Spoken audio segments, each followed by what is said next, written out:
seriously didn't know what to do with myself today. I'm wearing blue. I feel disappointed in myself. I should know better than this. I have blue jeans on. I have a blue shirt on. I thought I would be redeemed by the sleeves, but they're bluish gray. Earlier today, I had on a navy blue vest. What is this about? I can't have this.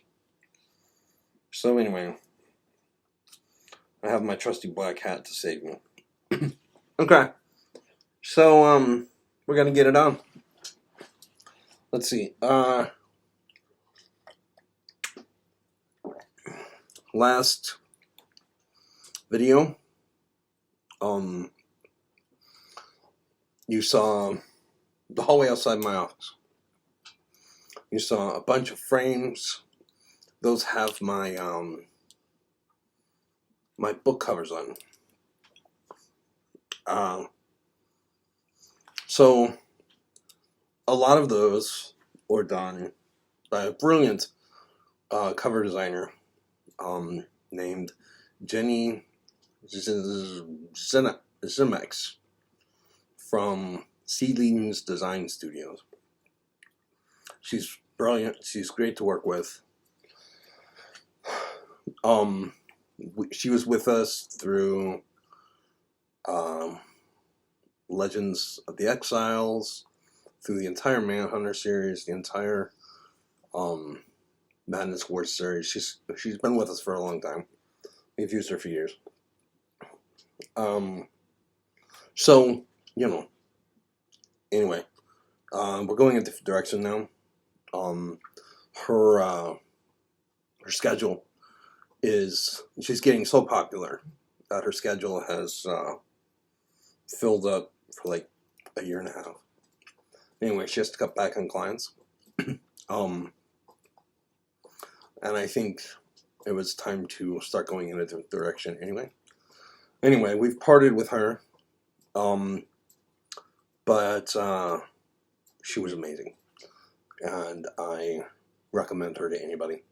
You can get on her list. Seedlings Design Studio. Or Seedlings Studio. Anyway, look her up. She's amazing.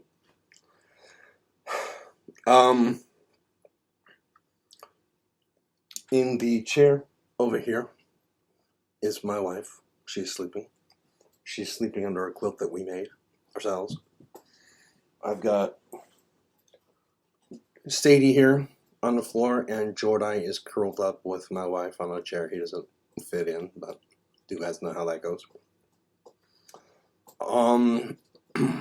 Usually there's a little bit more light right in this area right here, but we turned off that lamp for my wife.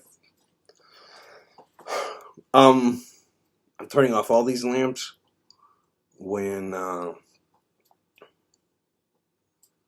done with the video, because I'm going to be reading my autobiography and reading it all the way through. Basically, after the Kondak Iron Spine, Barrack Iron Spine, hidden writings, I realized there might be more hidden in my autobiography about Bramble. So I'm gonna check it all out. I'm almost all the way through Teardrop Road. I think I have another 80 pages to read in Teardrop Road. And then I have to get started on Normal Street. Okay, so I'm going to show you a picture of my desk right now. Okay, so let's talk about a few things. One thing we're not going to talk about is the dirty dishes on my desk. I have an empty whiskey glass and an empty vodka glass. We're not going to talk about that. That never happened. You didn't hear anything about those. This is a piece of lapis. It was bought for me by a person who in my autobiography is called T. She's my alpha reader. It's a worry stone. And every now and then I'll pull it out. It's been very helpful to me when I've been overstimulated. So I've got that. I've got this right here. This is a Hot Wheel that was given to me by Rafe.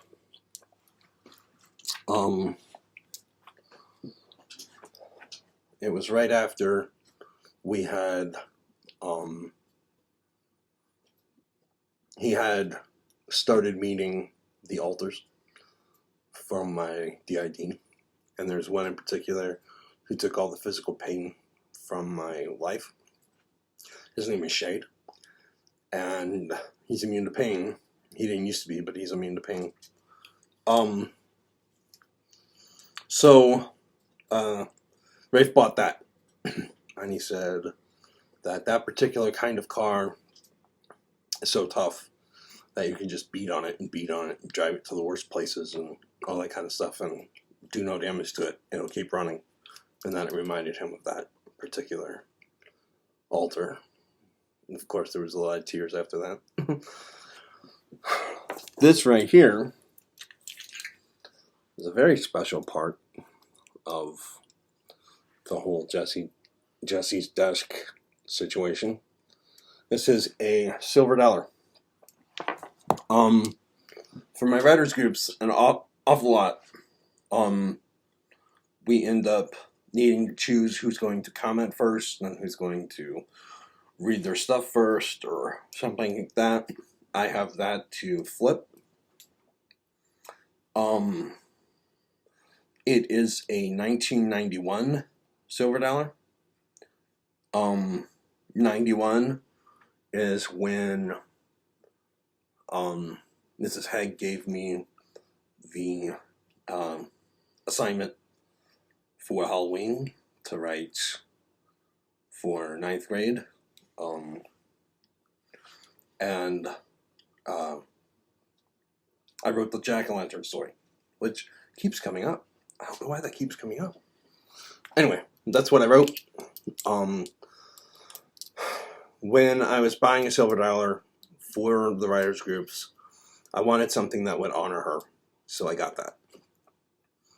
So, those are the three things that I'm showing you from my desk today. Okay, so today we're going to do something a little different. It comes from my autobiography, but I think I'm going to read you like 3 chapters from it.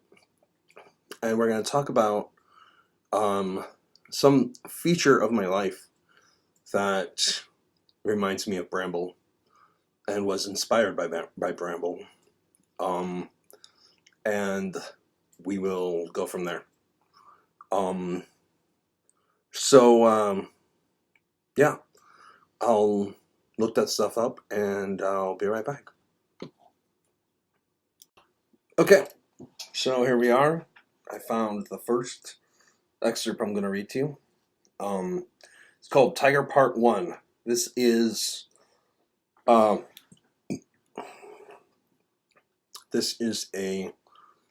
story that is from the 3rd volume of my autobiography. It's a volume that is the 11th small book in the series, and it is called The Round Table. The Round Table is a section that highlights the men in my life that have made a difference. So friends, family, anybody in my life that has made a difference to my life. I come here to the round table to talk about them. So we're going to read one section from here, and then we're going to read 2 more sections. I think this one's clean, but the second one, there is a considerable amount of cursing because that's just the kind of person she is. But we'll get there. Okay. Tiger Part 1. I was uncomfortable every time I took Rafe to the dojo. Dunham's martial arts is a very welcoming place. The master makes everyone feel at home. He talks to the parents and is very open about what he's teaching. He teaches honor, integrity, and discipline. He has talks with the kids about honesty and charity. He makes time to tell them about the resolute making of goals and how to be gentle and not use their fighting skills. His philosophy is that if he teaches them properly, they will never have to fight. The master is a kind man, and you know what? He hates this master shit, so I'm going to stop calling him that. He prefers to be called Mr. and then by his name, so I will call him Sensei and leave it at that. I can't use his real name. That would be no fun at all. So we'll just refer to him as Sensei and go from there. Sensei was upset when I told him later that I had been uncomfortable in his dojo, but when I told him why, he was understanding. So for the first 6 months, I wanted Becca to go to the dojo when I wanted to drop Rafe off, or I wanted to drop Rafe off. I wanted to spend my time at the restaurant next door. Anything to make it so that I was not in the room with them while Rafe was working out was fine with me. And then Father's Day came, and I was stuck. The dojo has a Father's Day workout every year where the kids and the fathers get together in class and you train with each other. I didn't want to be there, but it was kind of forced on me. So what could I do? I had to go no matter how much I didn't want to. I had to keep Rafe interested in martial arts at all costs. I had told him that he owes me 10 years. 10 years of martial arts before he turned 18. He was required to perform. There was no choice. There was just this future for him. Too many times I had needed to be able to fight and had not been able to. Too many times when I walked the streets, even as a man, I would see another man walking toward me and wonder, if he throws a punch, will I be able to handle him? I didn't want my kids to live like that. So they were both told that they had to give me 10 years. Now I'm being asked to be on the mat in a class with Rafe, and if I don't, I'm a hypocrite. If I don't go, what kind of message am I sending my son? I have to be willing to do at least one class if he has to give me 10 years. So though I hated the idea, I stepped out onto the mats to go through whatever his teacher wanted me to. As soon as I stepped out onto the floor, I knew why I had been uncomfortable instantly. I was not supposed to be in a chair on the sidelines. I was supposed to be on the mat. As soon as I stepped out there, I wanted to be there all the time. I instantly wanted to join the school, and every kick he had us do, and every punch we threw, that feeling grew stronger. I joined a few weeks later, and that's where I met Tiger. He was a yellow belt, and I was a white. One belt higher than me, and he was taller and more muscled. He had a determined look on his face, and I shook his hand when he came in and kept things cordial. But when I saw him smile, it was like I knew him. He had a smile that threw off any darkness I had placed on him, a welcoming smile that told me that he was not at all what I had thought he was. I thought he was a man preparing to break other men. The look he gave me when he threw a punch talked of wild determination, that it was undeniable, but that all vanished, and I wanted to know him. The belt test was coming up 4 months later. While we were getting our shoes after class and making our way to the door, I stopped him. Hey, I was wondering if you wanted to come out to my place and fit a practice in before test. He looked up at me, smiled eagerly. Yeah, that would be great. I'll cook dinner and we can eat and punch each other, I said. He laughed. I'll be there. When he showed up at my house, he was carrying a 6-pack of Fat Tire beer. The moment I saw that, I knew we would be friends. He had not asked me if I drank. He had not made a deal about it at all. He just had brought the beer and assumed I'd be okay with it. We ate. I think I grilled whole chicken and served macaroni and cheese and corn. It was real fancy. I talked and he got along with Becca, and everything was really easy. It seems like we'd been friends forever, as if we'd stepped back into something. It was like we'd been friends for years and years ago and had not seen each other in a long time. But when we got together again, we fell back into it. Only I just met this guy. After the workout, we drank and joked and talked, and he went home, and I had a new friend. It was simple with Tiger, never complicated at all. But it should have been. Tiger is a scientist. He values all of the things that go with reality, reason, calculation, and intelligence. He has no belief in an afterlife or God, and has admitted to the idea that he doesn't really accept the idea that there is such a thing as a soul. I live in a world of fantasy that does not make sense to anyone but T and Becca and my sons. I often try to convince my boys that the reality they know is not real at all.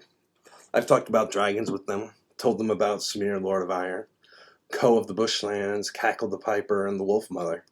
I write and spend most of my time in a world that does not exist, and seeing things that are not in any way real. Yet even though we have nothing in common, we have everything in common. Me and Tiger agree on damn near everything. I can guess what he is about to say before he says it. And Tiger is one of my very best friends in the world. He's not an emotional guy, but with me he is. He doesn't talk about his feelings or the things that bother him, but with me he does. It's as if he's found something in me that makes no sense to him, and when he's around me, he lets himself get caught up in the unreality, where he is more open. We started getting together every Sunday to practice. That stretched out and began to grow. We invited Knot, K-N-O-T, to join us on these Saturdays. Knot's actually watching us right now. He's a very good friend of mine. I call him Knot because like his fist looks like a knotted piece of metal. Anyway, he kicked me through a wall. It was and we've been friends ever since. It was a great thing. Anyway, we invited Knot to join us on these Sundays. We would go to the basement and move all the furniture and pound on each other for a while. We brought in Knot's girl for a while, and it turned into breakfast of bagels, talk for an hour, work out for an hour or two. One day, after seeing Tobin playing and running around, Tiger said that Tobin and his son might get along. So the next Sunday, here comes Tiger Cub. Tobin was upstairs, and I stood behind him, holding him by the shoulders, and waited for Tiger Cub to join us. Tiger brought Tiger Cub to stand in front of Tobin, and the two boys stared at each other. Tobin, this is Tiger Cub, I said. Tiger Cub, this is Tobin, Tiger said. I opened my mouth to say that the two of them were going to play today, when Tobin looked at Tiger Cub and very seriously said, "Are you ready?" Not hi, not as nice to meet you. My son looked at his and said, "Are you ready?"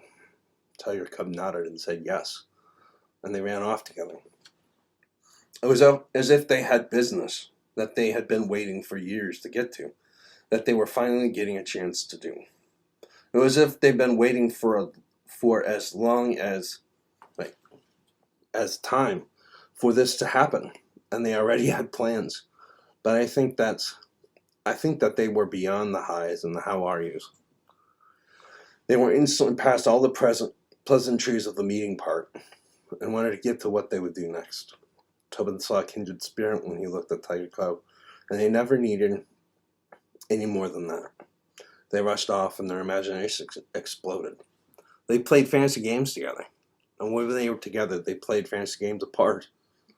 They'd be in the same room playing in different parts of the room, and Tobin would yell out to Tiger Cub, who was busy playing a different game, "This monster's roaring at me!" Tiger Cub, without looking up from his game or the thing he was doing, would just throw out a roar and move on. Tobin would fight his monster, and they would keep going. I once heard Tiger Cub saying, after getting dressed up in a common, everyday thing that might be found around a bedroom, My character's name is Dark Blaze." Tobin from the other side of the room, behind the couch, said, "Look out, everyone, it's Dark Blaze." Then he went on. When they played together, the magic of their minds spark off each other.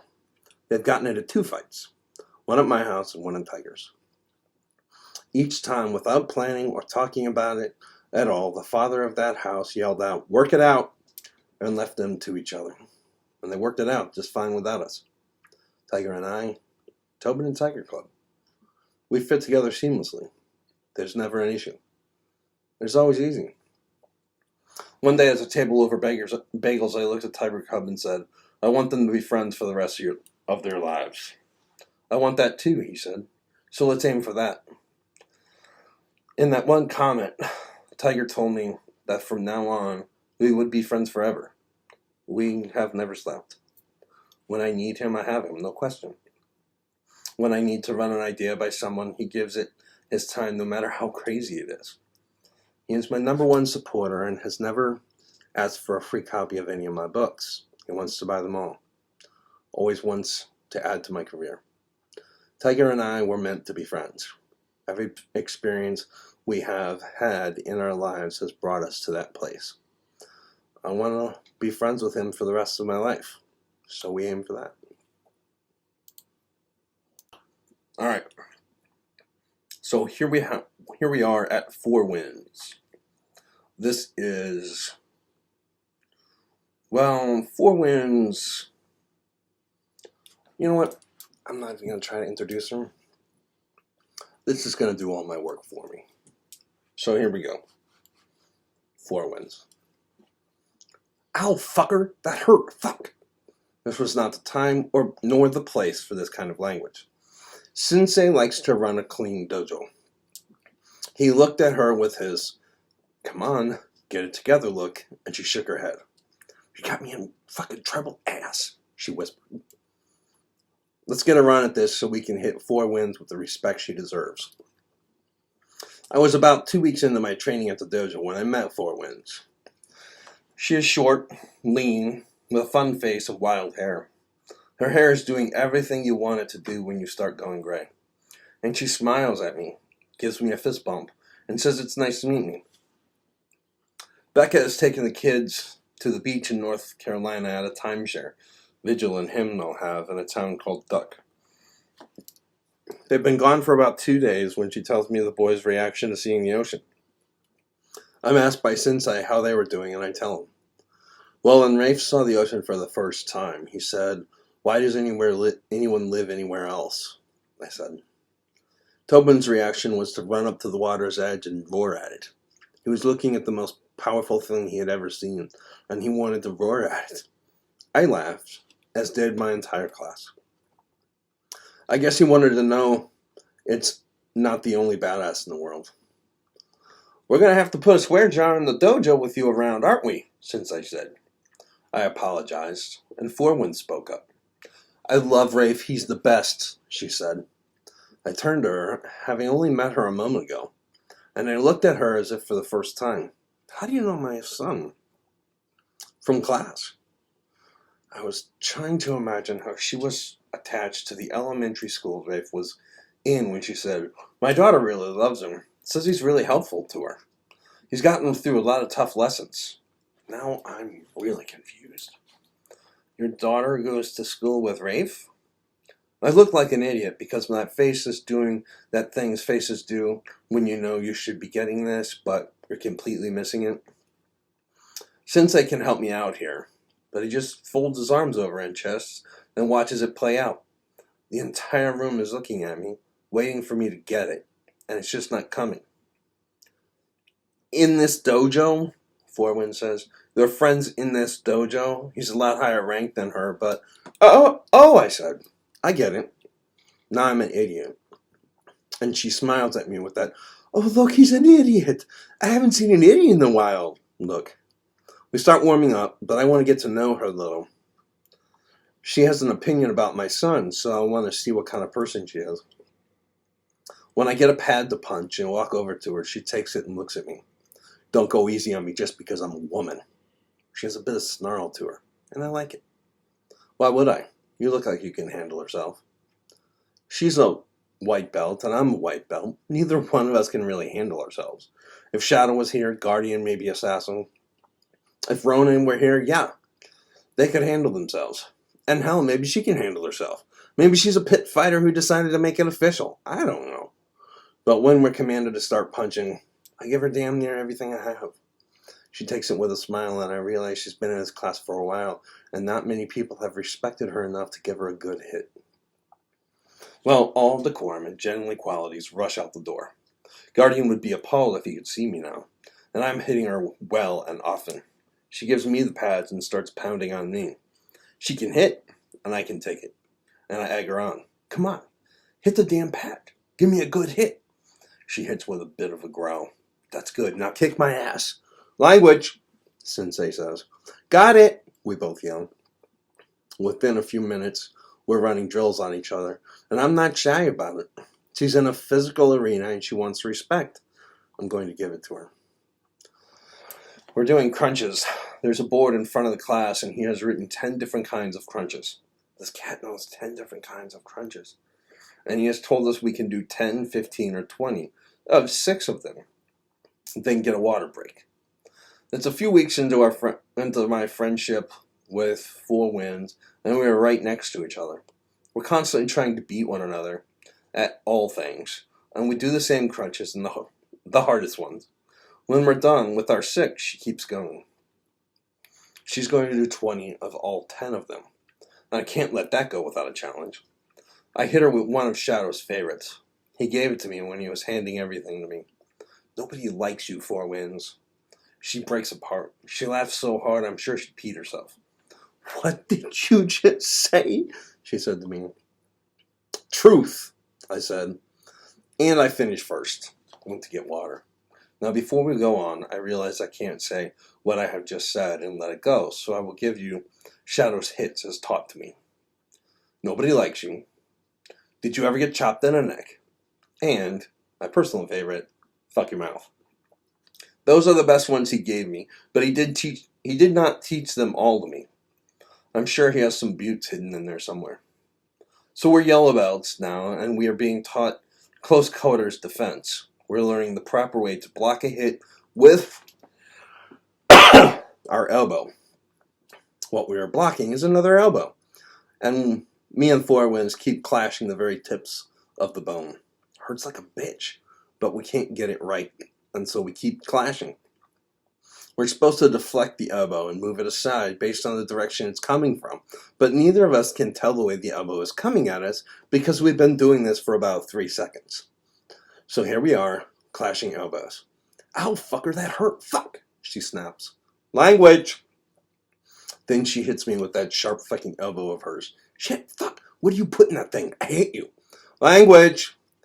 Our assistant instructor tries to give us direction, but we're pissed now, and we're just standing in the middle of a very well-taught, very disciplined class in a very well-run dojo. Just purposely clashing elbows.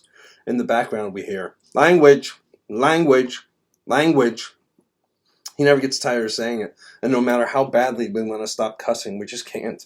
Her elbow is too damn hard, and she's swinging that thing like she's sent to collect for a gangster. And what we get is, language, language, language. Suddenly he's there, standing right beside us with that smiling, muscled face and that disappointing look. Do I need to separate you two? We're both in kindergarten now. It was him, she snaps. Blame her, it's her fault. She made... And he actually does separate us, because he knows this is only going to continue. She shocks the shit out of Iron Elbow when she grabs him by the collar for a drill. He's supposed to trap her grab, step forward, and give her a chop to the neck. Then a few other things. But when she grabs him and growls at him, get over here, fucker, he shits himself and pulls away. Now, Iron Elbow is not a coward, but he did not expect that from her on his first day. He's getting a lot of things he never expected on his first day. Me and Iron Elbow, take a guess how he got his name, are working on a drill, and in the drill, I have to block his attack and kick him in the nuts. Now, we're all wearing groin guards, and it's a stun to get kicked there, but it won't hurt any of us. I attack him, and he does a kick to the groin that doesn't make contact, but I'm used to working with Four Winds. Go ahead, kick me in the nuts, I tell him. With the way Four Winds and I train, it's almost an insult how he's not even making contact. I don't want to kick you in the nuts because I don't want you kicking me in the nuts. We're going to be doing this drill for a while. So I lean in with Shadow's maniac glare and I look him in the eye. I'm going to kick you in the nuts over and over again, I said. It's almost like a secret, almost like a lover. He will never forget it. That is the moment he realized Adam was a little unhinged. And that was the moment he both kind of scared of me and wanted to get to know me at the same time. Iron Elbow became one of my best friends. He was first in line to sign up for the Goats the first year, and he swore he would be at every one after. He said I should start charging, and even dropped $40 in the tip jar the second year that we put one on. Well, Four Winds and I met 6 months before they got an offer they couldn't refuse in Portland. They had so few friends in Springfield they could not talk themselves into staying. We talk often on Skype. She's a sister to me. She came into St. Louis for a wedding one weekend and came to see us. Her husband slept, her kids slept. She stayed up with me all night drinking whiskey and listening to the madness I speak when I start to talk about my work. Four Winds is a masterpiece of a person. There's only one of these, ladies and gentlemen. There's only one of these. Okay, this next reading is from a section of my book called The Princes. And the last reading was from a section, the Four Winds reading was from a section called Shield Maidens. That was all about the women in my life that have made a difference. This one is a section called The Princes, and it is about my sons, Rafe and Tobin. This one's called Dojo. So when can you start? I asked the man over the phone. This is what Becca and I decided a long time ago. The boys had to give me 10 years in a martial art of my choice. She didn't fight me on it. If you asked her, she has plenty of reasons why she went with it. But in my mind, I think on some level, she knew that I would not be able to rest if my kids did not know how to handle themselves in a fight. I got this guy's number on a site he'd not been to in years. Hold on for a second. I need to write something down.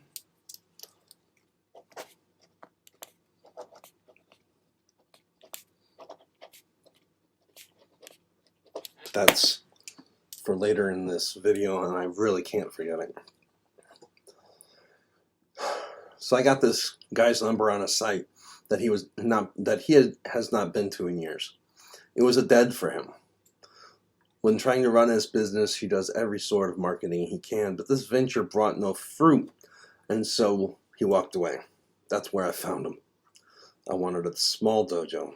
I was not interested in contests and breaking boards. I wanted discipline and instruction in combat. Well, I call the guy, he talks price with me, and I'm ready. When can he start? We're getting ahead of ourselves.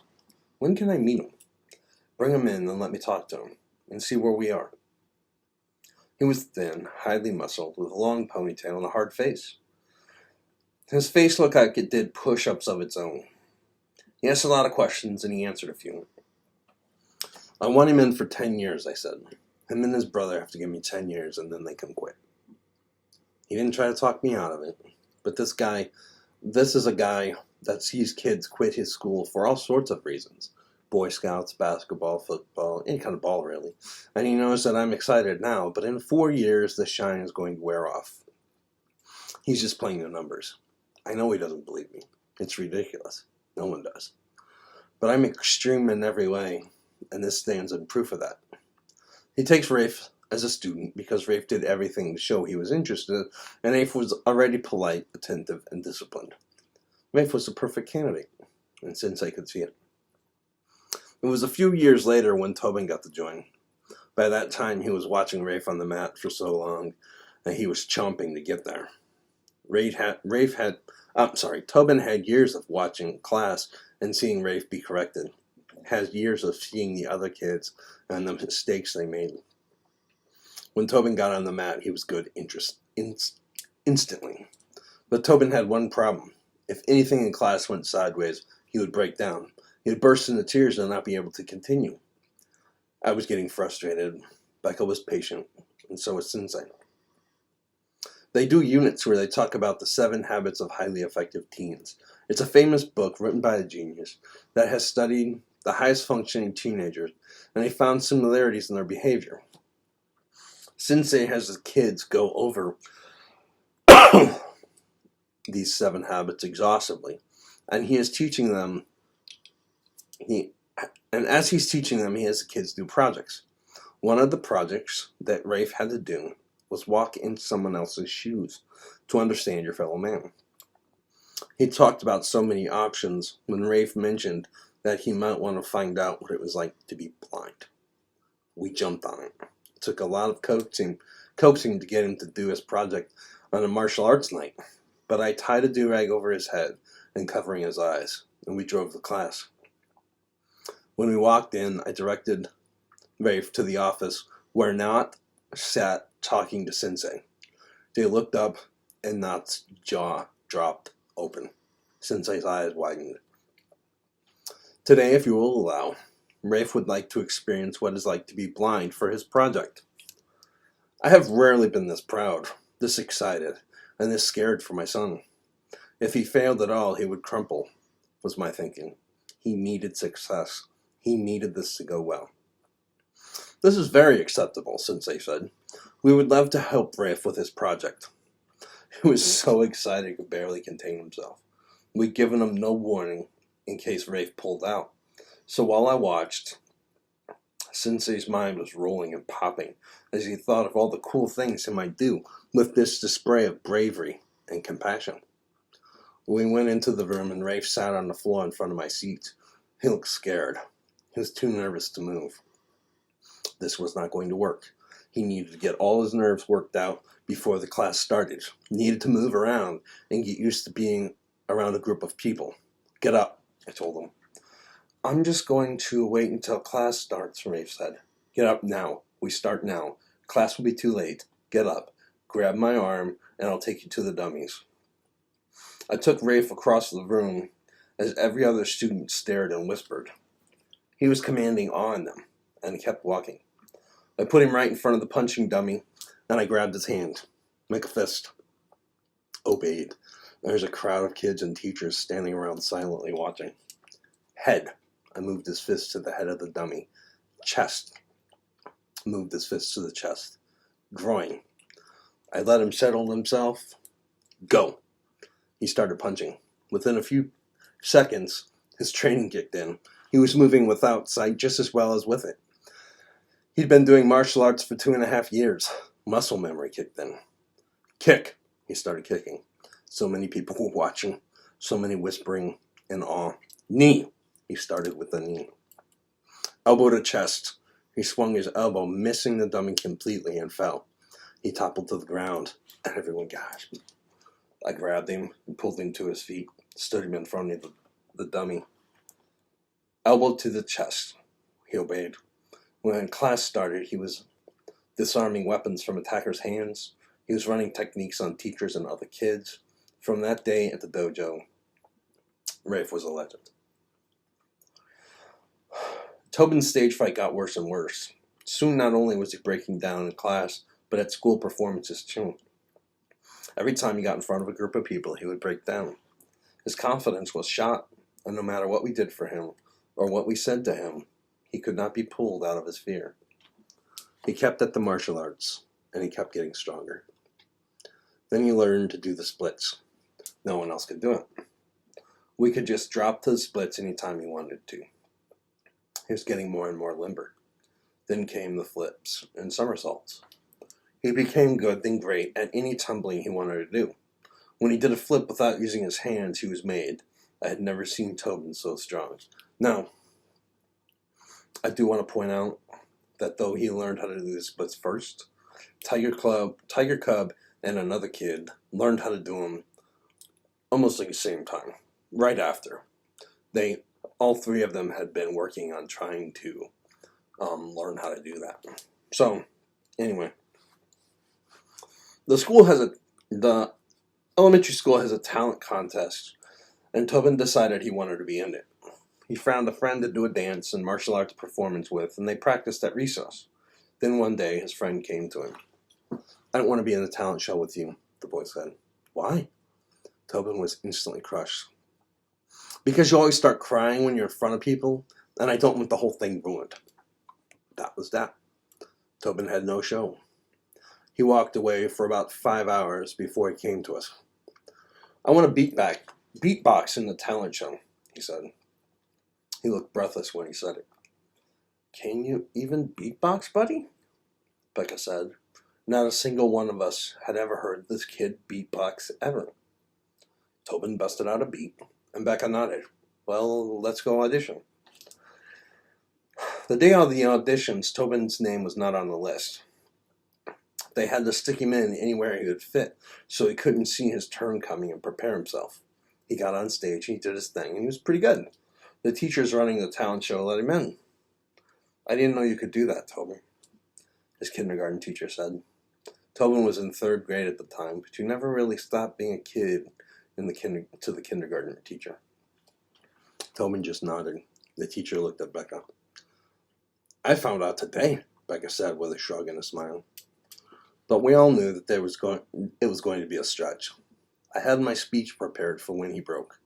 I knew what I was going to say, and I was not excited to say it. Here was a boy with no confidence. Every time he had been in front of people for the last year and a half, he had started crying hysterically. The chances of this being pulled off were next to nothing. But Tobin had trained for 4 years by this point at the dojo.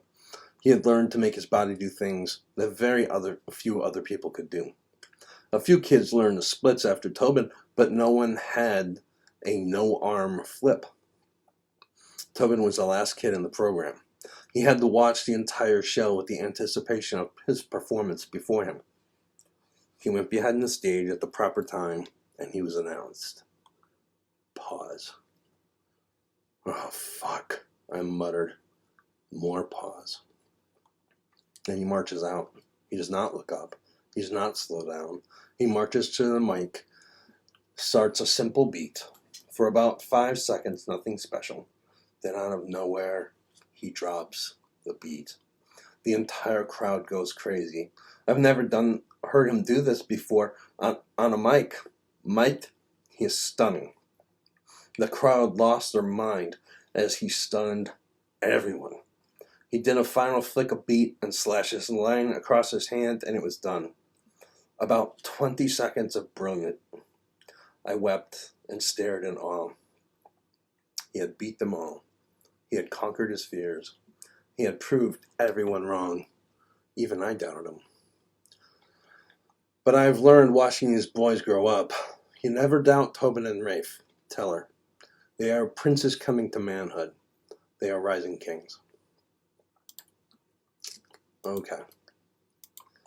So, that is what I'm reading to you today. And I'm going to talk to you about that and how it ties in with Bramble. And, yeah. And I'll let you know where we are with Bramble. Yeah. I'll be right back. Okay. I'm back. I'm back to talk about martial arts.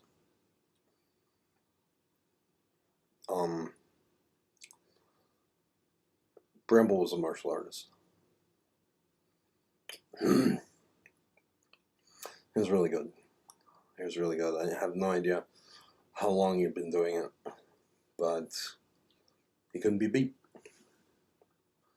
I'm sure that when he got as far as the guy that was teaching him, he could. I'm sure there was probably people in his class that were better than him, but he was really good. He used to party with my uncle, and they'd go to bars. I think I've mentioned this before. They'd go to bars, and they'd get drunk. And one of their favorite games to play was to pick a fight with another group of guys and let Bramble handle the fight all by himself.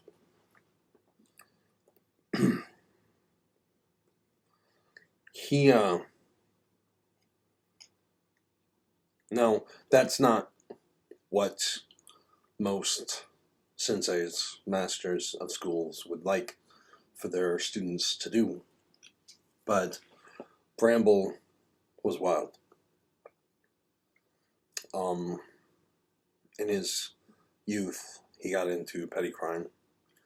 I think my uncle was involved with some of that. He was a pretty powerful man. While he was dating my mom, one of his belt tests came out, and I went to it. It's a very big room. The mat that they worked on was nowhere near as big. There were folding chairs all around it. And I was in one of these. Bramble was in his white gi with a black belt tied around his waist. I know he's doing a belt test, a degree belt test, going from 1 degree black belt to another. I think he was taking his 5th degree test. If he was, then he was very advanced. I might be getting the degree wrong, but I know he already had a black belt.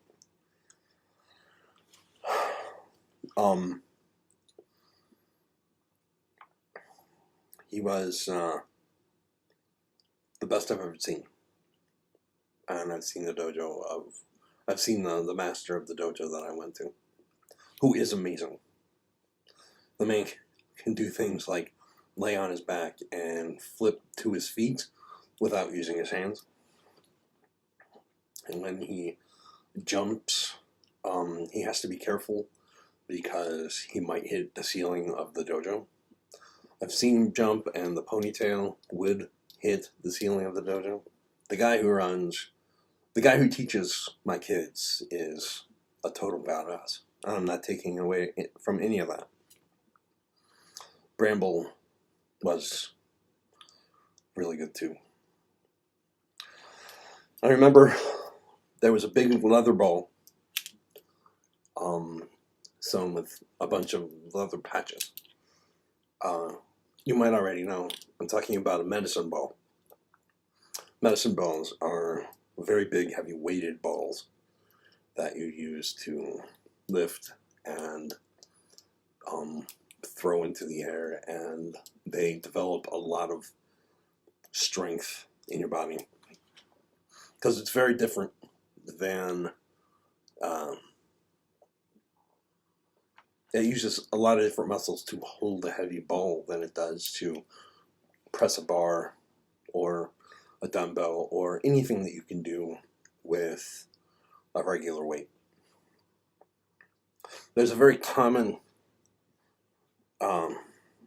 exercise where you stand with your back pressed against another person, and you take the ball and you twist and hand it this way. That guy takes it, twists, and hand it this way, and you just go back and forth like that. I saw Bramble doing that. I laughed because he was playing with a big ball, and he thought it was funny. This is when he was warming up for his test. So he brought it over to me, and he put it in my hands. I remember he put it in my hands, and he says, "Do not let go of this ball, no matter what happens next." And I said, "Okay." So he let go, and I did not let go of the ball. The ball hit the ground, and so did I, on my knees. And it planted itself on the ground, and I stepped back, my eyes wide. And he got down on our knee. He got down by my face. And he says, "Workouts are no joke." He says, whether a guy can lift a lot, run a lot, or just do a little, it's never okay to laugh at somebody who's working out, even if you don't understand what they're doing. He goes, "This is called the medicine ball. It's very heavy, and it's very important to the workout of a martial artist." He said, but everybody who's working out is trying to make themselves stronger. and whether they can lift 1 pound or 500 pounds. It's never funny that they're trying. He said, never laugh at somebody who's trying to better themselves. And then he had me sit down. That's the kind of thing that Bramble would do. He would see me do something and talk to me about it and teach me a better way. He didn't yell at me because I didn't understand what he was doing. He didn't get angry and embarrassed because somebody was laughing at him in front of a crowd. Everything was a teaching opportunity for him. And that was rare in that age. In that age, the very early 80s, if a parent didn't like what you were doing, they often didn't explain themselves, and they'd often just answer with a burst of violence, a spanking, a slap, something like that. That's what I grew up with from the point when he left my life until the point that I left my mom's house. I grew up with the sudden slap, the spanking, eventually the punch. My mom, once I got to an age where her slaps didn't work anymore, she would punch me in the face to make her point. But Bramble never did any of that. I was never spanked by Bramble. I was never slapped by Bramble. And every time I would do something that he didn't like or that he thought was inappropriate, he would take the time to explain it to me and talk me out of that kind of behavior.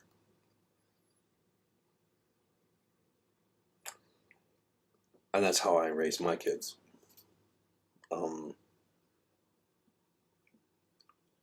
I have never hit my kids.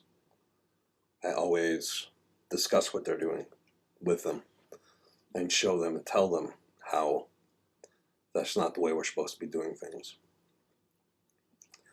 And that's what Bramble always did. Martial arts was a big part of his life. From the time he was young, and I don't know how young, maybe 12 or maybe 6, I don't know. But I never heard of him getting beat. With the words of wisdom that they always tell you, everybody who trains in fighting and everybody who gets in a fight and every big badass will tell you there's always a stronger man, there's always a better man. I never heard any stories about Bramble being found by that better man.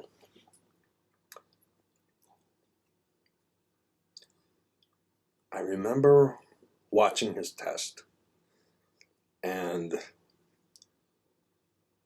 I remember feeling as though he had too many arms, he had too many hands, and he had too many legs when he was fighting. There was like a blurring. He was moving so fast. It was impossible to track how many times he would hit a man during this test. You would think that when he was facing off against another student and he was performing something to prove that he knew how to do it, you would think that it was really easy to tell how many times he hit him, but he would walk up to the guy and knock away his arms and hit him in the chest. And it would look like he'd hit him 4 times, but you would hear 8 to 9 impacts. It was a big room. Maybe they were echoes, but I don't think they were. So, okay. So Char is a monster. He always has been. And one day, when I'm in college, I find out that my sister Les has gone to Milwaukee to live with Char. This lights me on fire. And my reaction was to immediately drop everything. It was during the summer between years in college. My reaction was to immediately drop everything and go check it out. And I had a friend with me, who I call Berg in the book, and Berg went with me. Berg's a very big man, but I can't march somebody into a position where we might have to fight and not be ready to, and not know what I'm walking into. I wasn't prepared to walk Berg into a combat situation, a possible combat situation, without knowing how many guys is going to be there. Maybe Char had a crew. And if he did, when we got there, we might be looking at 7 guys, 8 guys. Or we might be looking just at Char. So I had to cover myself, and I had to cover my friends. So I got a hold of my Uncle Wrath, who's best friends with Bramble. And I said, I'm going to see Char. And I said, it might get physical. I'm going just to scare him, but it might get physical. And he might have a crew. Uncle Wrath laughed immediately. He goes, Char does not have a crew. He's not the kind of guy who can sustain a real relationship with other men. And I was like, he goes, he doesn't have a crew. And I said, I get that. You're probably right. From everything I know, you're right. However, I have to be sure.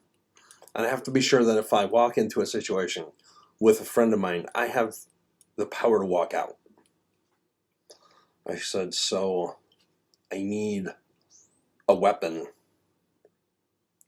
in Milwaukee. And he immediately started laughing. He goes, you want Bramble's number? And I said, yeah. So he scribbles it down on a piece of paper, on a scrap of paper, and he hands it to me. And he goes, if you get into any trouble in Milwaukee, he said, immediately call this number. He goes, you should call it in anyway. You should call this number anyway. But if you get into any trouble, call this number. And your trouble will dissipate into the air. Put the number in my wallet. I looked at it over and over again, pulled it out so many times, tried to talk myself into using it, but I never did.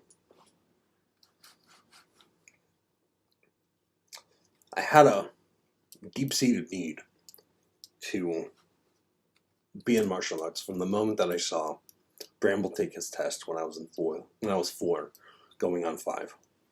From the moment I saw Bramble take his test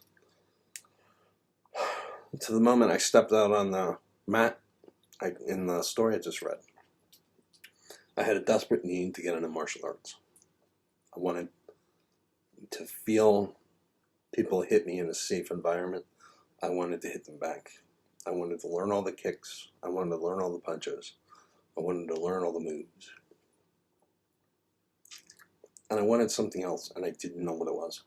I wanted something that Bramble had that none of the other men had.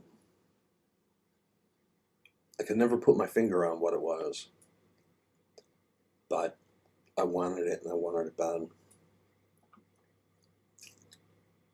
So, I end up at Dunham's Martial Arts. I'm going to leave a link to all their information. The guy who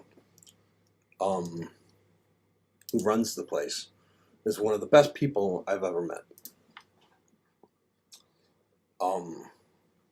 Whenever he signs off on a text, on a message, and when he wished me happy birthday a couple of days ago. I turned 45 a couple of days ago. 45, and I'm not sure who my follower is. Fantastic. Anyway, when he sent the message to me, the birthday greeting, he said, have a happy birthday, make it a great one. Every year he'll say, make a great year, make a year of greatness. It's always trying to inspire people to greatness of every kind. And working with him in martial arts was no different. He started me off like everybody starts off, really easy stuff. It got more and more complicated. It got better and better. And one of the things that I noticed right before I quit was that I had this ability that a lot of other students didn't have to create in a fight. I didn't have to have the move, the next move, the next move, the next block, I didn't have to have that. I didn't have to have a layout, a blueprint for every attack that came at me. I used to get together with Knot before class, and we would just take turns. He'd give me an attack, and he wouldn't warn me what attack it was going to be. He'd just give me an attack, and I would block it, and then hit him in as many creative ways as I could. Hit him in places that I saw openings. Hit him in ways that I wasn't being taught.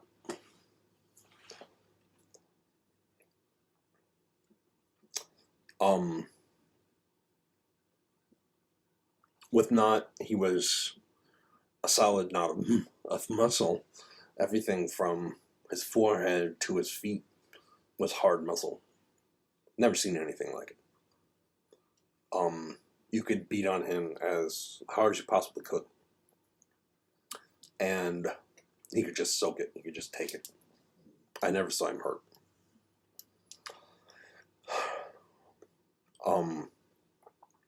So we would just go after each other, hit after hit, and we would create our own techniques and our own moves. I had the basics for what the body was capable of. The body can do this kick, this kick, this kick, this kick, this kick. I had the basics for that. Same thing with the fist, the elbow, the knee, all this kind of stuff. And I was able to use that and tap into my creativity that I use for my books. And, well, I had almost decided that I was going to create my own martial arts. I was working out techniques against sword attacks. I was creating new and interesting ways to hurt somebody when they threw an attack at me. Things that I would try over and over again while we were working out. I was creating my own style of fighting. Starting to write things down, starting to write down ideas, and I was working on creating my own. I hurt my shoulder, both of them. And I had to stop doing martial arts. But I figured out what it was that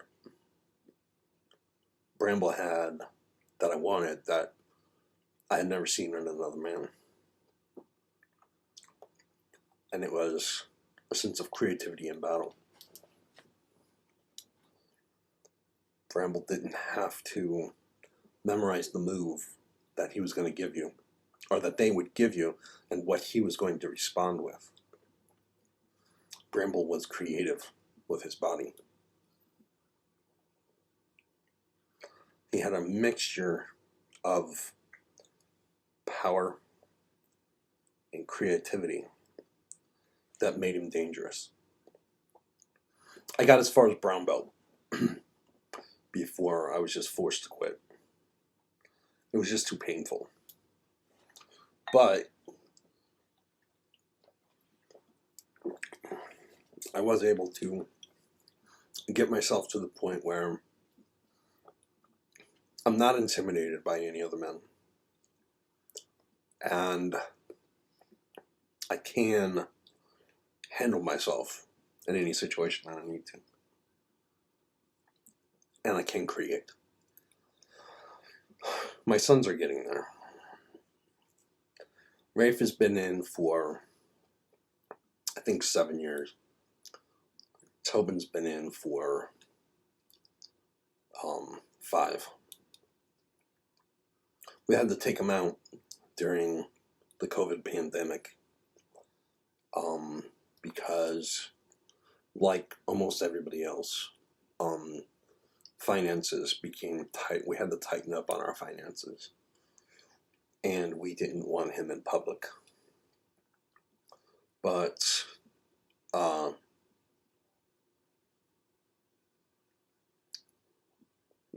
Tobin still owes me 5, and Rafe still owes me 3. I'm sticking to that. I think after 10 years, they can walk around the world with no fear. They'll know how to defend against weapons. They'll know how to defend against any physical attack. They'll know how to fight more than one person. But more than anything, and this is really what I was going for, and this is really what I found when I ended up having to stop going to martial arts. More than anything, they'll walk around with a level of confidence that's impossible to fake.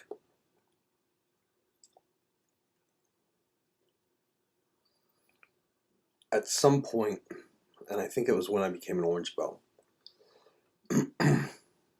Becca decided to join. And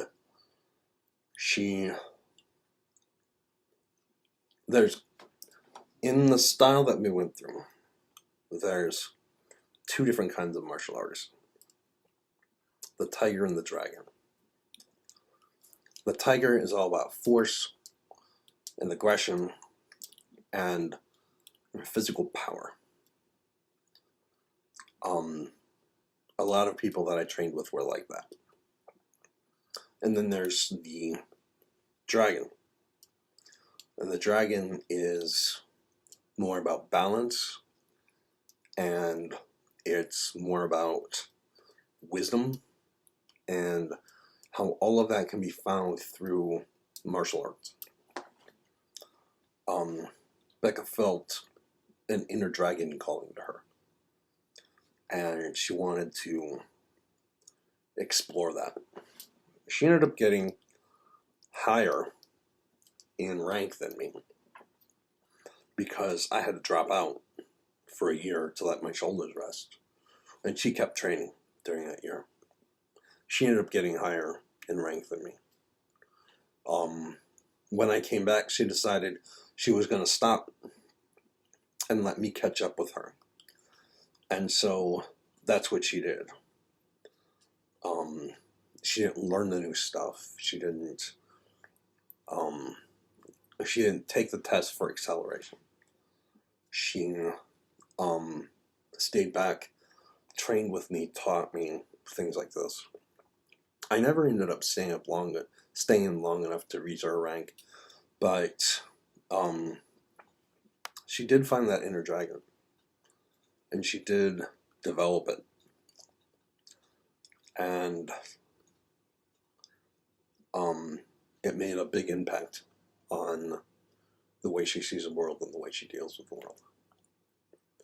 There's not a single member of the Teller family that is not trained in combat. There's not a single member of the Teller family that is not trained in peace. All of us desire peace. And at the same time, we have the tools to fight back against aggression and to make our will known. And we can do that verbally, and we can do that physically, we can do that mentally. We have the power to live a completely peaceful life and to, on a moment's notice, click on to any kind of aggression we need. And that is what I saw in Bramble. So anyway, this is getting long. I didn't want to spend this much time on this.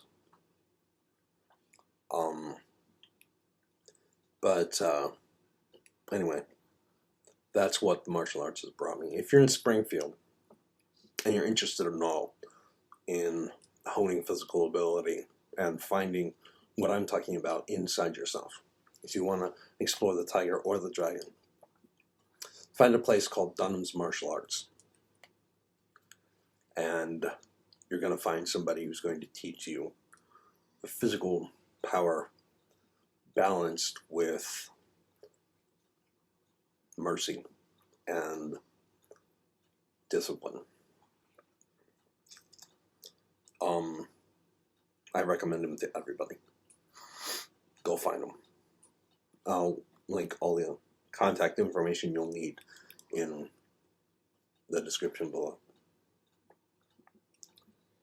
As far as the update for the Bramble situation, I can tell you that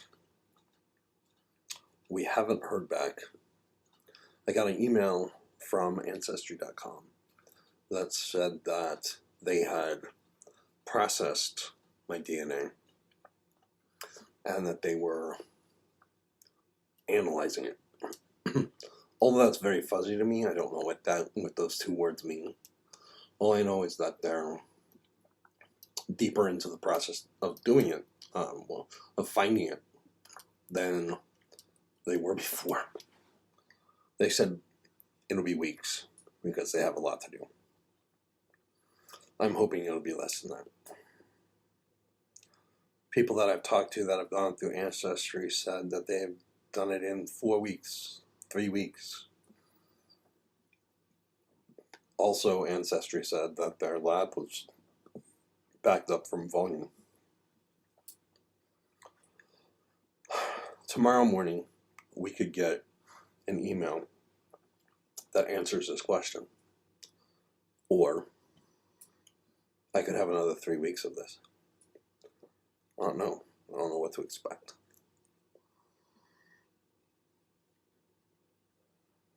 And it's left me in a state of preparation. Because if I find out that Bramble is my father, I have to figure out how I'm going to deal with that. How I'm going to discuss this with the people that knew the whole time. Basically, if Bramble... Okay, my father-in-law read Teardrop Road, and he read Normal Street. There's a lot about me and the things that I've fought through in my life in those two books. And for Christmas, he bought me a necklace with a medallion on it. I'm going to try to get this right. I'm going to try to get this quote right. I think it said, "If the world whispers to the warrior, you cannot withstand the storm.